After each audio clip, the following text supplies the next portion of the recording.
අද මම මේ වීඩියෝ ගෙනල්ලා තියෙන්නේ අපොස සාමාන්‍ය පෙළ විභාගයේ ගණිතය කියන සබ්ජෙක්ට් එකට දවස් 7ක් ප්ලෑන් එකක්. ඒ කියන්නේ ඔයගොල්ලෝ දවස් 7ක් වැඩ කරලා කොහොමද ඔයගොල්ලෝ ඉන්න මට්ටමට වඩා ප්‍රතිඵලය හෙළනංග ගන්න. අඩුම ඔයගොල්ලෝ දැන් FS වල ඉන්නවා නම් අඩුම C මට්ටමකට B එකකට.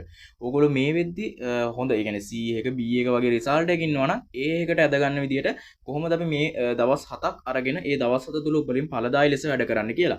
මම මේ වීඩියෝ එක ඔයගොල්ලන්ට අප්ලෝඩ් කරන්නේ විභාගයට මාස 2කට වඩා වැඩි කාලයක් තියලා. එතකොට මේ වීඩියෝ එක ඔයා ටිකක් ලං වෙලා බලන කෙනෙක් වෙන්න පුළුවන්. ඔයාට මේ වීඩියෝ එකේ ලොකු වාසියක් තියෙන්නේ විභාගයට සාමාන්‍යයෙන් මාසයක් තියලා බලන කෙනෙක් වුණොත් මේකේ ලොකු වටිනාකමක්, ඒ කියන්නේ ලොකු වැදගත්කමක් තියෙනවා. හේතුව තමයි අපි මේක ඔයගොල්ලන්ට ප්ලෑන් කරලා දෙන්නේ. ඔයගොල්ලෝ සතියක් සම්පූර්ණ සතියක් තුළ ඔයගොල්ලෝ වැඩ කරලා ඔයගොල්ලෝ ඉන්න මට්ටමට වඩා ප්‍රතිඵල ඉහළනංග ගන්න ප්ලෑන් එක. ඊට පස්සේ ඔයගොල්ලන්ට තව දවස් තියෙනවානේ.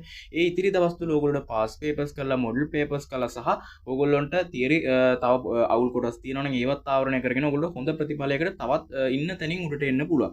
එතකොට මේ වීඩියෝ එක සමහරට ඔයා බලන්නේ විභාගයට සතියක් තියලා වෙන්නත් පුළුවන්. ගොඩක් දුරට සතියක් තියලා බලන කෙනෙක් කියලා හිතමුකෝ. එතකොට ඔයා මේ කියන ප්ලෑන් එකට වැඩ කරන් යන මේ කියනවට වඩා ඔයගොල්ලෝ යම්කිසි ප්‍රමාණයක් අනිවාර්යෙන් වැඩ කරලා ඇති. මොකද විභාගයට සතියක් තියෙන කෙනෙක් කියන්නේ යම්කිසි ප්‍රමාණයක දැනුමක් තියෙන කෙනෙක්. ඒත් ඔයා ලකුණු FAS එකක ඉන්නවනම් මේ කියන විදිහට වැඩ කරන්න සහ ඔයාටත් මොන හරි අයිඩියා තියෙනවනම් ඒ විදිහට වැඩ කරන් යන්න පුළුවන්. අනිවාර්යෙන් මේ කියන විදිහට වැඩ කරද්දී කිසි වෙලාවක ඕගොල්ලෝ අමතර වැඩ කරන්න යන්න එපා. මේ කියන විදිහට වැඩ ටික කරන් යන්න. එතකොට ඕගොල්ලන්ට හොඳ ප්‍රතිඵලයක් ගන්න පුළුවන්. අනිත් දේ තමයි ඕගොල්ලෝ මේ විදිහට වැඩ කරන එක. ඒ කියන්නේ දැන් මම ඕගොල්ලන්ට ප්ලෑන් එකක් දෙන්නේ. මේ ප්ලෑන් එකට වැඩ කරාට පස්සේ ඕගොල්ලෝ දැන් උදාහරණයක් විදිහට FS වල ඉන්න කෙනෙක් ඉන්නවා. අඩුම 100කට අද ගන්න පුළුවන්. හැබැයි මේ කියන දේ හරියට කරන්න ඕනේ. ඒ කරන ටයිම් එක තුල ඕගොල්ලෝ මේකට යොදවන වෙලාව තුල අනිවාර්යයෙන් මේකට අවධානය දීලා වැඩේ කරන්න ඕනේ. එතකොට ඕගොල්ලෝගේ ප්‍රතිඵල ඉහළනංග ගන්න පුළුවන්. ඕගොල්ලෝ දන්න කාරණාවක් තමයි මුලින්ම කතා කරන්න ඕනේ. ගණිතය කියන සබ්ජෙක්ට් එක අනිවාර්යෙන් පාස් වෙන්න ඕනේ. මොන විෂය පාස් වුණත් වැඩක් නැහැ. ගණන් ෆේල් නම්. ඒ නිසා හොඳට මතක තියාගන්න. ඕගොල්ලෝ ගණන් වලට සාමාන්‍යයෙන් A එකක් B එකක් දා ගන්නවා කියන්නේ ඕගොල්ලොන්ගේ උසස් පෙළ හදාන කෙනෙක් ලොකු වටිනාකමක් තියෙනවා සහ ඉදිරියටත් ලොකු වැලියු එකක් තියෙනවා. ඒ නිසා ඕගොල්ලෝ කොහොම හරි කරලා මේ වෙද්දි ලකුණු S එක F එක හිටියත් කොහොම හරි කරලා අඩුම B එකක්වත් දාගන්න පුළුවන්. මේ මාස දෙක හරියට වැඩ කරගත්තොත් ඒ ඒකට උනත් ගෙනියන්න පුළුවන්. ඔයා වැඩ කරන විදිය මුලින්ම මොකක්ද කරන්න ඕනේ. ඔයාට දැන් දවස් 7ක් මේකට මම වෙන් කරනවා කියලා කිව්වනේ. ඔයා මේ දවස් 7 සාමාන්‍යයෙන් ඕගොල්ලන්ට පැය 4ක් අඩුම පැය 4ක් පැය 5ක් ඒ ඔයා වැඩ කරන කැපැසිටි එකෙන් අනුව ඔයාට පැය 4ක් වගේ වෙන් කරගන්න පුළුවන් නම් හොඳයි. වෙන් කරගෙන ඒක ඔයා එක දිගට පැය 4 වැඩ කරනවා කියලා අවශ්‍ය නැහැ. ඔයා අනිත් සබ්ජෙක්ට් උත් කරන ගමන් ඔයාගේ ටයිම් ටේබල් එක ඇතුලේ පැය 4ක් වගේ සෙට් කරගන්න. ඒ කියන්නේ මේ වැඩේට. ඒ කියන්නේ ගණන් වල ලකුණු අඩු මට්ටමක ඉන්න කෙනෙක්ට සාමාන්‍යයෙන් ඔයාට FS එකක් වගේ දෙනවා පැය 4ක් 5ක් වගේ ඔයාට වෙන් කරගන්න පුළුවන් නම් හොඳයි. ඊට අමතරව මේ වෙද්දි ඔයා C එක B එක වගේ ඉන්නවා නම් ඔයා මේ වෙද්දි කරන්න ඕනේ මම මේ ප්ලෑන් එකත් අයිඩියා එකක් ගන්න සහ පුළුවන් තරම් ඔයාට ඒ කියන්නේ දැන් C එක ඉන්නවා C එක කෙනෙක් ඉන්නවා කියන්නේ එයාට ලොකු දැනුමක් තියෙනවා. එයාට වෙලා තියෙන දැනුම තව පොඩ්ඩක් අඩුයි සහ ඒ දැනුම පොලිෂ් වෙලා නැහැ. ඔයාට පේපර් එකට සමහර වෙලාවට ඔයාට දැනුම තිබ්බට පේපර් එක ලියා ගන්න බෑ. ඒ නිසා පුළුවන් තරම් මේ කාලය තුර ඔයා C එක B එක ඉන්නගෙන අනිවාර්යයෙන්ම 100% ගැරන්ටි කරලා කියන්නේ ඔයා වැඩ කරොත් ඒ එකට හොඳ ඒක ලකුණු 75 ඉන්නේ මේ ලකුණු 80 85 ගේ ඒකට ඔයාට අනිවාර්යයෙන්ම යන්න පුළුවන්.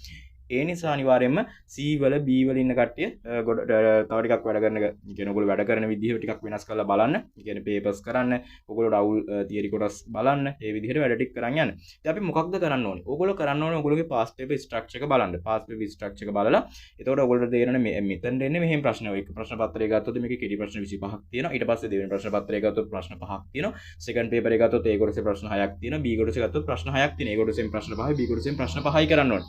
එතකොට සෙකන්ඩ් පේපරේ සම්පූර්ණ ප්‍රශ්න 10ක් ඕගොල්ලෝ කරන්න ඕනේ. දැන් මේ විදිහට ලකුණු අඩු මට්ටමක ඉන්න කෙනෙක්ට මොකක්ද කරන්න පුළුවන්? ඕගොල්ලෝ මුලින්ම කරන්න ඕනේ මේ දවස් 7 ඇතුලේ පළවෙනි දවස් 5 ඇතුලේ ඕගොල්ලෝ කරන්න ඕනේ හැමදාම එක ඔයගොල්ලන්ට කෙටි ප්‍රශ්න 25ක් තියෙනනේ කොලේම ඒ කෙටි ප්‍රශ්න 25 පේපර්. ඒ කියන්නේ ඔයගොල්ලෝ දැන් ඒ කියන්නේ ආපස්සට අවුරුදු 5ක් ආපස්සට කරන්න ඕනේ. ඒ කියන්නේ පාස් පේපර්ස්. ඒ කියන්නේ අද ගත්තා කියමුකෝ ඕගොල්ලෝ 2000 අපි හිතමු 2024 මීට කලින් අවුරුද්දේ පාස් පේපර් එක ගත්තා. ඒකේ කෙටි ප්‍රශ්න 25 පළවෙනි දවසේ කරනවා. ඊට පස්සේ දෙවනි දවසෙත් ඊට කලින් අවුරුද්දක 2023 එක කරනවා. ඒ වගේ ඔයගොල්ලෝ දවස් 5ක් කරන්න ඕනේ මේ විදිහට ආපස්සට කෙටි ප්‍රශ්න. ඒක දවස් ඇතුලේ. ඒ දවසේම දැන් පළවෙනි උදාහරණයක් විදිහට පළවෙනි දවසේ ඔයගොල්ලෝ කරන්න ඕන දේවල් ටික තමයි කෙටි ප්‍රශ්න පත්‍රයක් කරන්න ඕනේ. කෙටි ප්‍රශ්න 25ක පේපර් එකක්. ඊට පස්සේ ඒක කරලා ඔයගොල්ලෝ කරන්න ඕනේ ඒකේ B පාර්ට් එකේ ඔයගොල්ලෝ ප්‍රශ්නයක් මොකක් හරි ප්‍රශ්නයක් බලන්න.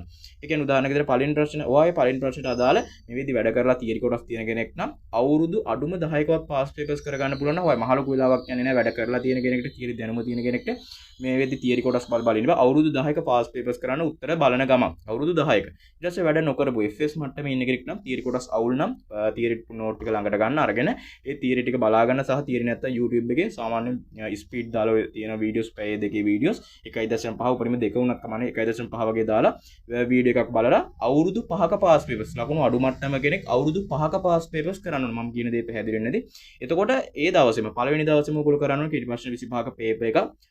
ඊට පස්සේ ඒකේ පළවෙනි ප්‍රශ්න පත්‍රයේ B කොටස එක ප්‍රශ්නයක් සහ සෙකන්ඩ් පේපරේ එක ප්‍රශ්නයක්. දැන් ඔයගොල්ලෝ සමගාමී සමීකරණ ගන්න ඔයගොල්ලෝ ප්‍රැක්ටිස් වෙනවනේ. ඒ දවස් සමගාමී සමීකරණ ගාන දාලා හදලා ප්‍රැක්ටිස් වෙනවා. ඊට පස්සේ ඔයගොල්ලෝ දවස් 5ක් යද්දි වාට තේරෙනවා වාට එක ප්‍රශ්න පත්‍රය ඉවර කරගන්න පුළුවන්.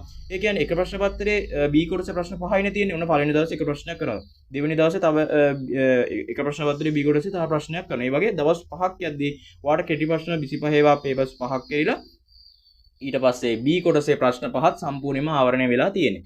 එතකොට ඕගොල්ලන්ට තේරෙනවා ඇති දවස් 5කින් ඕගොල්ලන්ට පුළුවන් පළවෙනි ප්‍රශ්න පත්‍රය සම්පූර්ණයෙන්ම ඉවර කරගන්න. මම කියන දේ පැහැදිලි වෙන්නේ නැති. ඕගොල්ලෝ හොඳට මතක තියාගන්න සාමාන්‍යයෙන් අපි පේපර් එකක් ලියද්දි ලකුණු ලේසියෙන්ම ටාගට් කරන්න පුළුවන් පේපර් එකක් තමයි එක ප්‍රශ්න පත්‍රය. ඒ එක ප්‍රශ්න පත්‍රය ඕගොල්ලෝ පුළුවන් තරම් උපරිමයෙන් ලකුණු ටාගට් කරන්න ඕනේ. එක ප්‍රශ්න පත්‍රයේ කෙලින්ම ඕගොල්ලෝ එක ප්‍රශ්න පත්‍රයේ විතරක් ලියුවොත් අපි හිතමු සෙකන්ඩ් පාර්ට් එක ලිව්වෙන්නේ නැහැ කියලා. ඔයා එක ප්‍රශ්න පත්‍රයේ විතරක් පර්ෆෙක්ට් දිල්ලුවොත් ඔයාලා කිසි ගැටලුවක් නැහැ එකට එන්න පුළුවන්. මම කියන්නේ සෙකන්ඩ් ඒ කියන්නේ දෙවෙනි ප්‍රශ්න පත්‍රයේ 0යිනේ කියලා නේ. මම කියන්නේ එක ප්‍රශ්න පත්‍රයේ ඕගොල්ලෝ ලකුණු ටාගට් කරන්න ඉගෙන ගන්න ලේසි. ඒ නිසා එක ප්‍රශ්න පත්‍රයේ පුළුවන් තරම් ඕගොල්ලෝ ලකුණු ફોකස් කරලා වැඩ කරන්න. ඊට පස්සේ කරන්න ඕනේ මොකක්ද?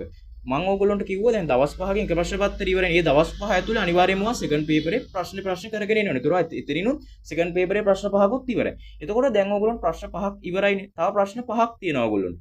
මම කියන දේ පැහැදිලි වෙන්නේ. ඕගොල්ලන්ට දැන් ප්‍රශ්න 5ක් ඉවරයි. තව ප්‍රශ්න 5ක් ඕගොල්ලන්ට කරන්න තියෙනවා. ඕගොල්ලන්ට දවස් 2ක් තියෙන මේ ප්‍රශ්න 5 කරන්න. එතකොට මේ දවස් 2 තුල ඕගොල්ලෝ සම්පූර්ණයෙන් මේ ප්‍රශ්න 5 බෙදාගෙන සාමාන්‍යයෙන් ඔයා මේ විදි ප්‍රැක්ටිස් වෙලා සාමාන්‍යයෙන් ගත්තොත් එහෙම ඔයගොල්ලෝ යම්කිසි තීරි දැනුමක් තියෙනවනේ. එතකොට ඒ තීරි දැනුම තියෙන පාඩම් ඕගොල්ලෝ වැඩි වෙලාවක් ගන්න නැතුව පේපර්ස් වලින්ම කවර් කරන්න බලන්න. ඕගොල්ලෝ ඊට පස්සේ ඉතුරු දවස් දැන් ඕගොල්ලෝ දවස් 5ක් ඉවරයි.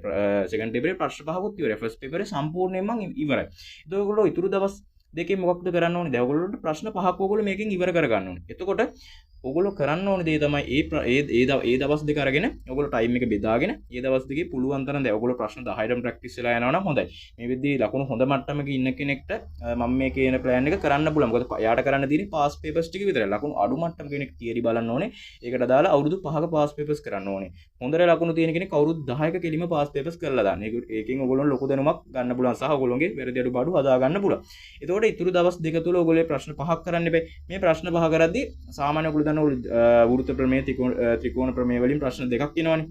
එතකොට ඒ ප්‍රශ්න දෙක සාමාන්‍ය ළමයි ටිකක් අර අමාරුයි කියන ගණයට වැටෙන ප්‍රශ්නේ. ඕගොල්ලන්ට පුළුවන් ඒ ප්‍රශ්න දෙක ඒ දවස් දෙකක් තියෙනවනේ. ඒ දවස් දෙකට නොගෙන සාමාන්‍යයෙන් අර මුලින් දවස් 5 ඇතුලේ එක දවසකට එක ප්‍රශ්නයක් දාගන්න. මොකද දැන් ඔයගොල්ලෝ අමාරුම පාඩම් දෙකක් දාගෙන ඉවරලා ඒ දවස් දෙකේ කරන්න කියලා තියෙනවා. ටිකක් පැටලෙන්නත් පුළුවන්. ඒක වාගේ කැපැසිටි ගන්නවා තීරණය කරන. ඔයා කොහොම හරි මේ දවස් 7 ඇතුලේ සම්පූර්ණ ප්‍රශ්න ටික විවරණයක් කරගන්න ඕනේ. කියන්නේ ඔයගොල්ලෝ සම්පූර්ණ ප්‍රශ්න සම්බන්ධව ඕගොල්ලෝගේ තියෙන ගැටලුව නිරාකරණය කරගන්න වෙනවා. මොකද මම මේ කියන ප්ලෑන් එක සාර්ථකව කරන්න පුළුවන් සහ ඕගොල්ලන්ට කිසිම ගැටලුවක් නැතුව මේක ප්‍රායෝගිකව අත්හදා බලපු කට්ටිය ඉන්නවා. මොකද මම මීට කලින් මේ සම්බන්ධ වීඩියෝස් දාලා දෙනවා. මොකද මේක කරන්න පුළුවන්. FS වල ඉන්න කෙනෙක්ට අඩුම C1කට මේකෙන් ඇද ගන්න පුළුවන්. ඕගොල්ලෝ ඉන්න ප්‍රතිඵලය අනිවාර්යයෙන්ම උඩට ගන්න පුළුවන්. ඒ නිසා මේක කොයි වෙලේකත් ඔයගොල්ලෝ මග අර ගන්න හදන්න එපා. හරියට මේක කරගත්තොත් ඔයගොල්ලෝගේ ප්‍රතිඵලය ඉහළ නංව ගන්න පුළුවන්. එතකොට දැන් අර දවස් දෙකයිනේ දැන් අපිට තියෙන්නේ. ඒ දවස් දෙක ඇතුළේ ප්‍රශ්න 5ක් ඕගොල්ලෝ කරන්න ඕනේ. ඒ ප්‍රශ්න 5 කරන විදිහ ගත්තොත් ඕගොල්ලෝ ඒක ඔයාට කැමති විදිහට හදා ගන්න පුළුවන්. මේ ප්‍රශ්න 5 අනිවාර්යයෙන්ම කරන්න ඕනේ. මොකද දැන් උදාහරණයක් විදිහට හිතමු අපි ඔයා 6 වෙනි ප්‍රශ්නය කියලා. ඔන්න ඔයාට 6 වෙනි ප්‍රශ්නය, 7 වෙනි ප්‍රශ්නය, 8 වෙනි ප්‍රශ්නය, 9 වෙනි ප්‍රශ්නය, 10 වෙනි ප්‍රශ්නය. මේ ප්‍රශ්න 5 ඕගොල්ලන්ට කරන්න තියෙනවා. ඒතකොට ඕගොල්ලන්ට පුළුවන් පළවෙනි දවසේ ගත්තොත් එහෙම ඔයා ඒක ඔයාගේ තීරණය මත. ඔයාට දැන් පුළුවන් සාමාන්‍යයෙන් ඒ ප්‍රශ්න 5න් ටිකක් ලේසි පාඩම් තියෙනවනේ. ඒ ලේසි පාඩම් තුනක් ඔන්න 6 වෙනි දවසට දාගන්න. ඊළඟ දවසට අමාරු පාඩම් දෙක දාගන්න. ඒ විදිහට ඔයා කොහොම හරි කරලා මේ දවස් 7 ඇතුළතදී මේ පාඩම් ටික කවර් කරගන්න ඕන. ඔයාට පර්ෆෙක්ට් කරගන්න බැරි වෙයි. මම මේ කියන ප්ලෑන් එක ඇතුළේ උදාහරණයක් ඉදරවා කරගෙන යද්දී ඔයාට අවුරුදු 10ක පාස් පේපර්ස් කරන්න ගියාම ඔයාට අවුරුදු 8ක පාස් පේපර්ස් කරන්න පුළුවන්. ඔයාට අවුරුදු 5ක මම FS මට්ටමේ ඉන්න කෙනෙක්ට කරන්න ගියාම සමහරට ඔයාට පාස් පේපර්ස් 3ක් 4ක් කරන්න පුළුවන්. සමහර විට ඔයා ඊටත් වඩා වැඩියෙන් කරන්න පුළුවන්. පර්ෆෙක්ට් වෙන්න අවශ්‍ය නැහැ. ඔයාට කරන්න ඕනේ මේ කියපු වැඩ ටික කරන්න. ඊට පස්සේ ඊට අමතරව ඕගොල්ලෝ හැමදාම දැන් ඕගොල්ලෝ පළවෙනි දවසේ වැඩ ටික කරනවානේ. පළවෙනි දවසේ වැඩ ටික කරාට පස්සේ ඔයා ඊළඟ දවසේ ඒ පාඩම ඔයාට කරෙන්නේ නැහනේ. හොඳට මතක තියාගන්න මම මේ කියන දේ. දැන් පළවෙනි දවසේ ඔයා එක ප්‍රශ්න පත්‍රයේ B කොටසේ පළවෙනි ප්‍රශ්නය කරනවා. ඊට පස්සේ සෙකන්ඩ් පාර්ට් එකේ පළවෙනි ප්‍රශ්නය කරනවා. ඔයා මේ ප්‍රශ්නේ නැවත ඊළඟ දවසේ කරන්නේ නැහනේ. ඔයා වෙනම පැය භාගයක් හෝ පැයක් තියාගෙන මේක මම කියන්නේ ඔයගොල්ලෝ කියන්නේ ගණන් හදන අමතර වැඩකට වගේ දාගන්න. ඒ කරපු පාඩමේ ඒ කියන්නේ ඒ කරපු පාඩම ඔයගොල්ලෝ ප්‍රශ්නයක් කරන්න ඕනේ. ඒ කියන්නේ අච්චු පොත බලන්නත් බෑ, නෝට් බලන්නත් බෑ. ඔයා ඒ ටයිම් එක ගත්තා. ඔයාට කරන්න තියෙන්නේ ඒ ප්‍රශ්නය ගත්තා, උත්තර බලන්නේ, ප්‍රශ්නේ ලිව්වා. ඒතර ඔයාට තේරෙනවා මේ පාඩම දැන් ඔයා කලින් දවසේ පාඩම් ප්‍රැක්ටිස් කරන්න තියරි බැලුවා, නෝට් බැලුවා. එතකොට ඔයාට එතනින් අයිඩියාවක් ගන්න පුළුවන් මට මේ පාඩම් පුළුවන්ද? අනිවාර්යයෙන්ම ගොඩක් දුරට ඔයා මේ ලකුණු 10 ලකුණු 5කට වඩා ගන්න පුළුවන්. ඒක හරියට ඔයා වැඩේ කරගත්තොත්. ඒ නිසා මම කියන විදිහට හැමදාම එතකොට ඔයාට තියෙන්න ඕනේ කලින් දවසේ කරපු ප්‍රශ්නයක් ඊළඟ දවසේ ප්‍රැක්ටිස් කරන්න ඕනේ. ඒක අනිවාර්යයෙන්ම හොඳට මතක තියාගන්න. ඊට පස්සේ සේරම ටික ඉවර වෙලා සේරම වැඩ ටික ඉවර වෙලා ඕගොල්ලෝ එක පේපර් එකක් ඕගොල්ලෝ ටාගට් කරලා තියාගෙන සාමාන්‍ය මීට කලින් අවුරුද්දේ පේපර් එක ඕගොල්ලන්ට ඉතුරු කරගන්න පුළුවන් එකට. එහෙම හරි නැත්නම් මොකක් හරි අපි හිතමු බස්නාහිර පළාත් පේපර් එකක් මොකක් හරි සාමාන්‍ය පෙළට අදාළ අවසාන වාර විභාගයක පේපර් එකක් වගේ තියාගෙන ඒකේ මාකින් එකක් තියාගෙන ඒ පේපරේ ටයිමින් තියලා ඕගොල්ලෝ මේ පැය 5කට මේ වැඩේ කරන්නේ ඒ පැය 5 මේ පේපර් එක කරන්න ඕනේ. එතකොට මේ පේපර් එක කළාට පස්සේ බලන්න ලකුණු කොහොමද කියලා. ඒ කියන්නේ ඒකේ මාකින් ස්කීම් එක අනිවාර්යෙන් තියෙනවා. මාකින් ස්කීම් එක තියෙන පේපර් එකක් අරගෙන කරලා බලන්න ටයිමින් තියලා. එතකොට මේ විදිහට තමයි වැඩේ කරන්න ඕනේ. ඕගොල්ලෝ ඉන්න මට්ටමට අනිවාර්යෙන් උඩට යන්න පුළුවන්. ඊළඟට පේපර් එකට ලකුණු ඒ කියන්නේ පේපර් එක ටයිමින් ගන්න කොහොමද? මේක ඕගොල්ලෝ සාමාන්‍ය පෙළටත් යූස් කරන්න පුළුවන්. මේක හරියට අහගන්න මේක ඇත්තටම හොඳ ප්ලෑන් එකක්. ඒ කියන්නේ ටයිමින් වලට හොඳට මේක වැඩ කරනවා. කරන්න තියෙන්නේ මෙච්චරයි. අපි ගත්තොත් එහෙනම් ෆස්ට් පේපර් එකේ ප්‍රශ්න 25ක් තියෙනවානේ. එක ප්‍රශ්න ඒ කියන්නේ ෆස්ට් පේපර් එකට පැය දෙකක් හම්බ වෙනවා. A සහ B කියලා කොටස් දෙකක් තියෙනවා. ඕගොල්ලෝ කරන්න ඕනේ ප්‍රශ්න 25ට එක ප්‍රශ්නයකට විනාඩි දෙක ගන්න ප්‍රශ්න 25ට විනාඩි 50ක් යනවා. ඊට පස්සේ දැන් ලොකු ප්‍රශ්නයක් තියෙනවානේ. ඒ ලොකු ප්‍රශ්නය ගත්තට පස්සේ ඒ ලොකු ප්‍රශ්නයට විනාඩි 10යි ගන්න ඕනේ. 10 ගානේ විනාඩි 50ක් යනවා. ඒතකොට විනාඩි 100ක් යනවා. ඒතකොට ඕගොල්ලෝට විනාඩි 120ක් හම්බ වෙනවනේ.